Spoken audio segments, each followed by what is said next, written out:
Well, I'm Peter Fernandez, and I have been all my life. No, I mean, years ago, I was asked maybe I would want to change my name, that's not a name for anybody in showbiz. I stuck with it. And I started out as a child model. You're so cute. Career from when I was 7 to 11. When I got my first Broadway show, and I was with that for 2 years, wrestled Barrymore, toured the United States, played every city, including Dayton, Ohio. Oh. All throughout Canada, Vancouver, Victoria. Anyway, I did a whole bunch of Broadway shows, and at the same time, a lot of the radio, because it was coming from New York. So I was on most of the big radio shows, and the small ones, the soap operas during the day, the comedy shows at night. Went in the Army, came out, wanted to be a writer, went back into acting, did a few plays, did the lead in a film called City Across the River, a Universal film. That's where Tony Curtis had a walk-on, right? Well, no. And you were the star. No, he didn't have a walk-on. He was Oh. one of the gang members. I was the nice boy turned bad. Went to jail at the end for killing my teacher. I understand. Came back to New York and gradually got into dubbing, of all things, dubbing foreign films into English as an actor. But I was also writing. In the early days of television, I had written a few shows, as well as acted on them. And when a lot of things moved to California, I was forced to find a new way to make a living in New York, and that became dubbing. First as an actor, and then I combined that with having been a writer, but I had to learn a new skill, how to write lines that sounded natural, and yet fit the movements of the lips, from no matter what language. Did films, Egyptian films, to make them look like English, Italian, Scandinavian, Japanese, Chinese. Chinese is much harder to do than Japanese. I don't know why, to make it look like English. And then got into cartoons as a part of the dubbing, and ghosted most of the scripts for a series called Astro Boy, and another series called Gigantor, even though it says written by somebody else. I was in the cast of Gigantor too. And then Speed Racer came along. And I saw that as a great cartoon, originally from Japanese, but I had to really Americanize it, including the names of the characters and everything else. And so I looked at that guy every day as I was writing the scripts, Speed, and I said, who's got to play him? I'm going to play Speed. And I had known Corinne Orr, from the days of dubbing. And I thought she'd make a perfect Trixie. And I knew she had some of the crazy voices in her. So that we could cast with Corinne, we could cast Spritle and any other female characters. Spreader was a boy. I don't know what it is. Okay. Right at almost the same time, came another series called Marine Boy. Marine Boy was easier to do. People don't remember it as well. Speed Racer, we had to lip sync because it was already animated. Marine Boy wasn't. So we could do it almost like a radio show. We'd do it sometimes after a day of Speed Racer. It took us all day to do an episode. Go over and do Marine Boy, which would take sometimes less than a half an hour to do. You just run through it like radio. Anyway, we're still in the business, all of us. Do something, officer! It might be dangerous.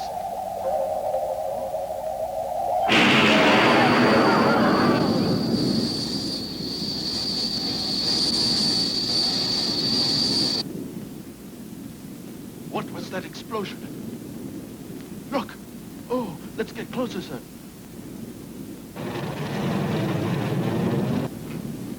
I'm positive we did. A strange light suddenly appeared over the lake. Yes, I saw the light too. His body was surrounded by light and then brought up high into the air. What kind of a story is that? It's true. We were standing right here and we saw it, all of us. Oh, no, that doesn't make any sense. But all of us saw it. I'm telling you the truth. Anything else?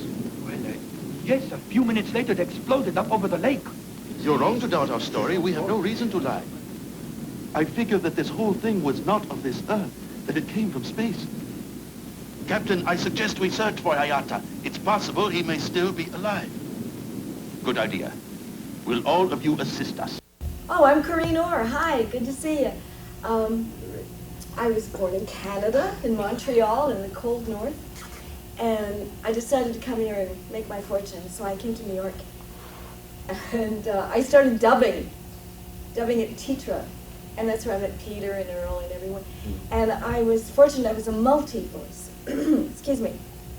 So I could do kids and all kinds of monsters and real people. And monsters and kids are more fun than real people. I loved every part I played. There was a wonderful guy called Keith Sewell who knows more about what I did than I do. I really mean it. I didn't even know half these things. And of course I loved Trixie, and Spritle was even more fun because he's a little wacky. I love them when they're wacky. And then, I played two pandas in a picture Peter directed called Panda's Great Adventure or something. And I said, Peter, am I doing the boy or the girl? And he would say, yes. They both wore fursuit. I mean, they were pandas. They had no distinguishing characteristics. And I went crazy. I was playing love scenes with myself, and I didn't know who I was half the time. So that became a standard answer. And when I did, what was it, Star Blazers? Yeah. This girl looked like a boy. And you were Nova in yeah, Star Blazers, right? So I said, Peter, is this a girl or a boy? And he said, yes. And that became, no matter what I played, he always said yes. So often people say, what is Snuggle? And I go, yes. Is he a boy or girl? And that's the one voice that I wouldn't let you use.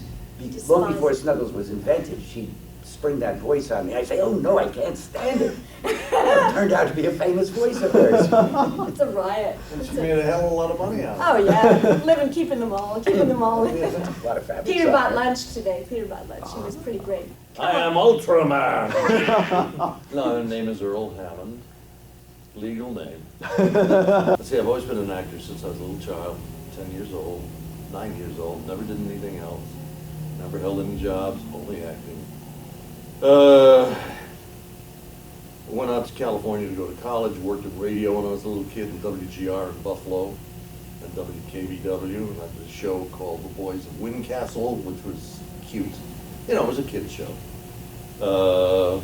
And did a lot of radio, got trained, and then worked in a thing called Jane Keeler's something theater. She was had a drama school there and did extra things, always training to be in the theater. Then also we lived in Portsmouth, Ohio. I was born in New York. I'm a really deep New Yorker. Was born here, but I lived in Tampa, Florida for a year, and in Portsmouth, Ohio, and in Palm Springs, and back to New York, and then around, then in Buffalo, and back to New York, and eventually wound up back here again. After the war was over, I came back and I did a lot of radio. And I met Peter during those days, doing things like Mr. District Attorney radio shows and Mole Mystery Theater and things like that.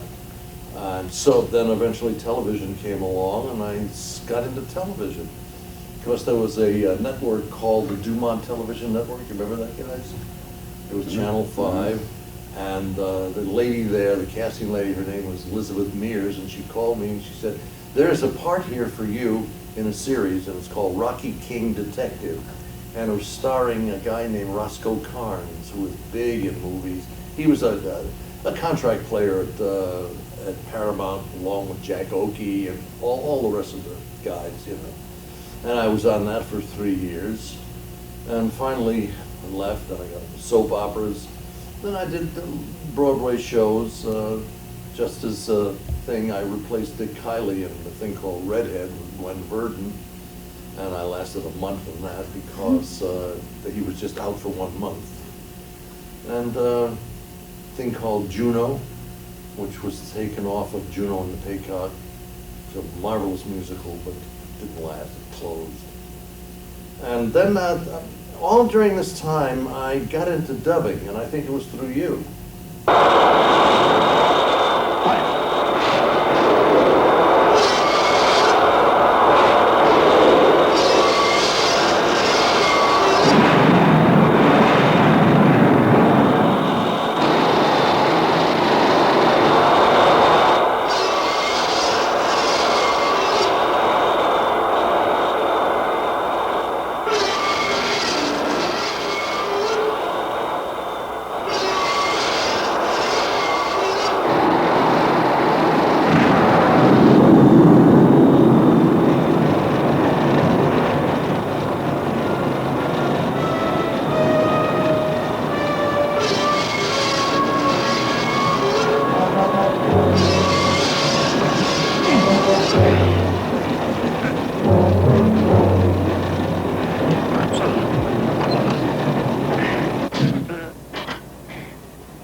Ultraman from Nebula M78, Hayata now uses the beta capsule and becomes a super being, Ultraman.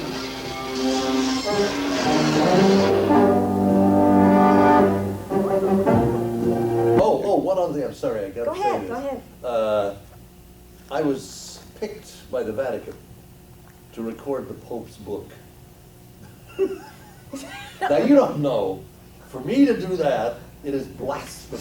Blasphemy. That's pretty good. The producer, a buddy of mine, when was asked, they sent the tape over to the Vatican, just numbers of the voices, asked which number got the voice. They said, oh, it's number 32, whatever it was. And they asked Charlie, well, who is he? And he said, yeah, his name is Abraham Rabinowitz.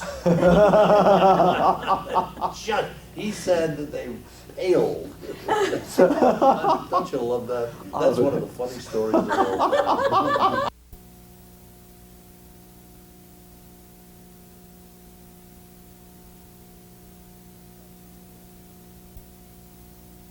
I tried to fill in when I see somebody was getting tired or I couldn't think of who to cast in it, and it was a small part, I'd jump up. Oh, I gotta tell you, but I watched Ultraman, and Fuji wears a blue sweater at the beginning, and she goes to a resort, I'm thinking of episode 4, to have a vacation, and she sits at the pool wearing her blue sweater.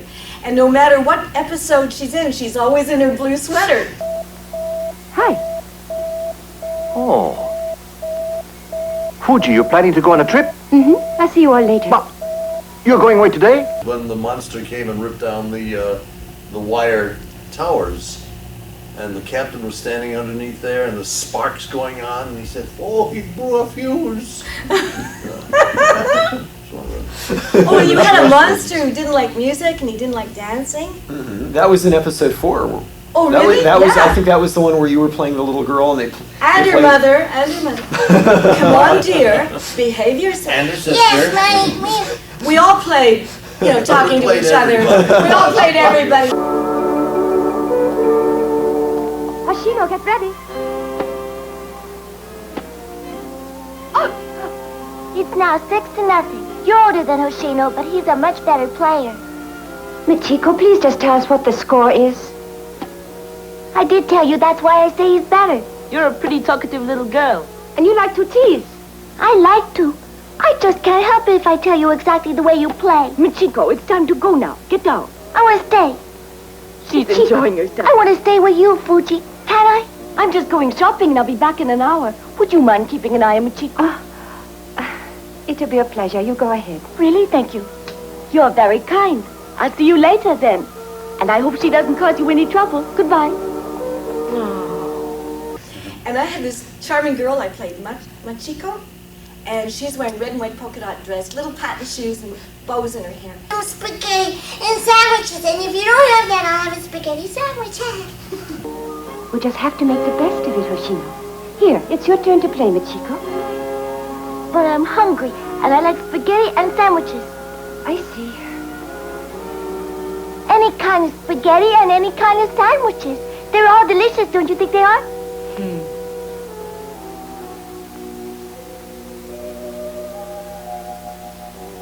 You're sure you can eat everything? Are you sure you've got room for it all? It's too good to leave anything, Fuji. And the monster, the square window, and the monster puts his head in. She goes, Oh, a monster!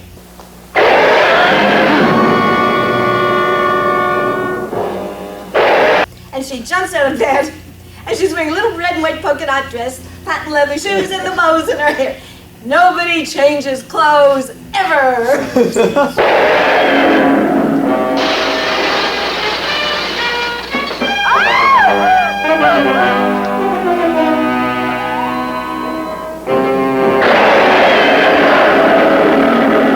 Fuji, this is Harashi.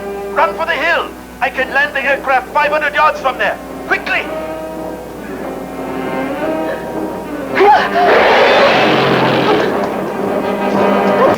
And the monster was so gentle, I was falling apart laughing. It's sort of like a dance. Ultraman and he confront each other and go, right, left, plop.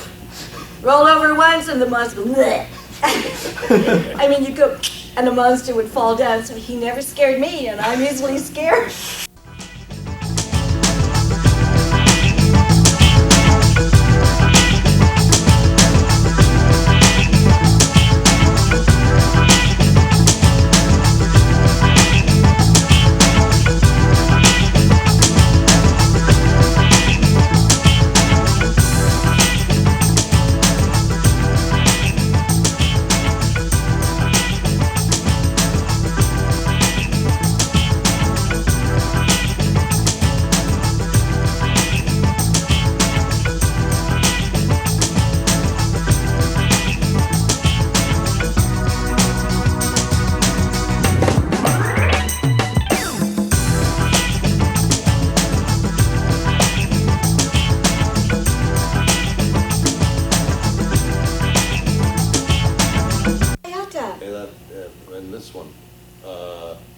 there was an old man who spoke like this.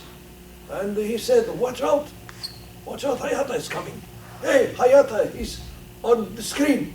That's the cliche voice. He knows it, you know it. Yeah. Everybody has that voice, no matter what. So do Hayata. I'll talk to you that way to my son. Yeah, that's right. And So Hayata was just like this, I think.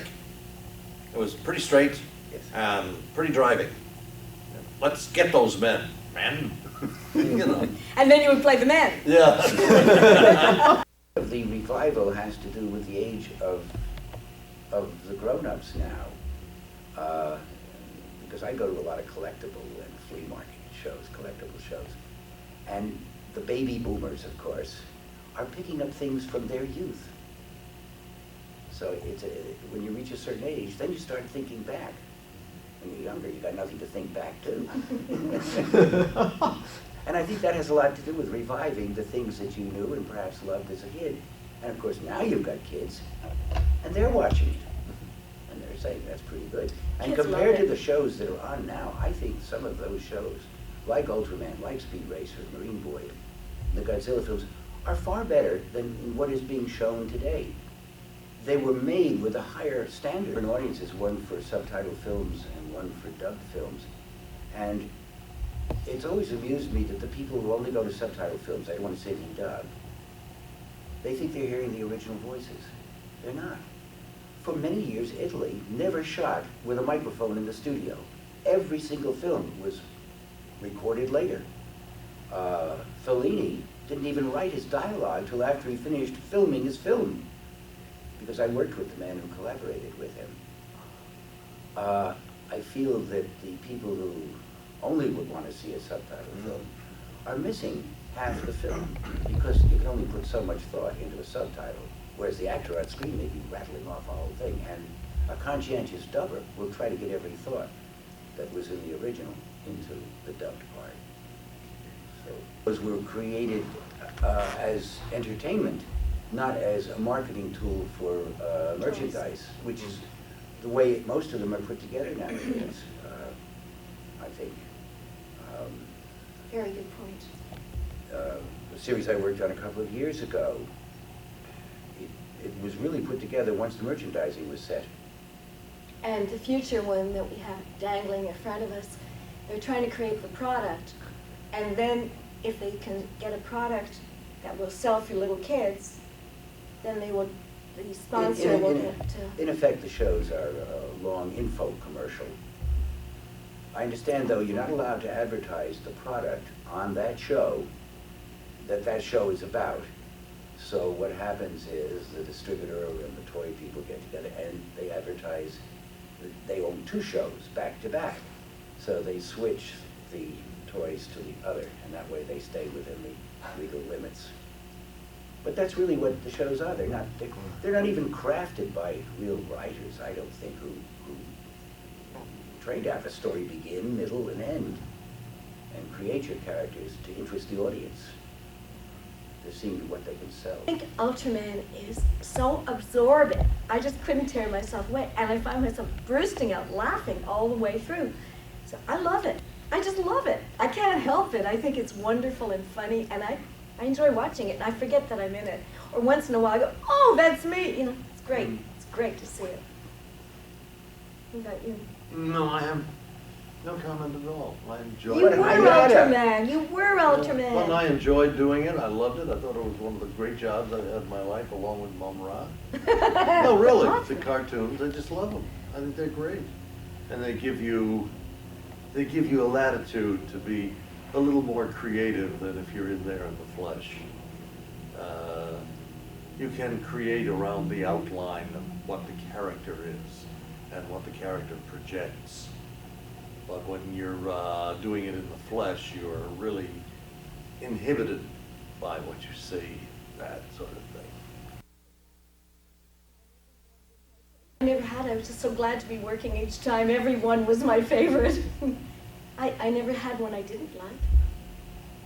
Oh, I know my favorite. I did a Japanese action film. It was Karate Girl or something or other, Sister Karate. Sister Karate. I had no lines. I just had grunts. And I didn't have to memorize anything. I loved it. I went, ah, ooh, It's a fabulous movie. Definitely that was my favorite. I had more fun doing this than I did doing a Broadway show, much more. Not the stress, the strain, and it's more fun, period. You are recreating what's already been there. However, you get a lot more latitude in series like Ultraman and the cartoon series. And it takes a special breed of actor to be able to do that.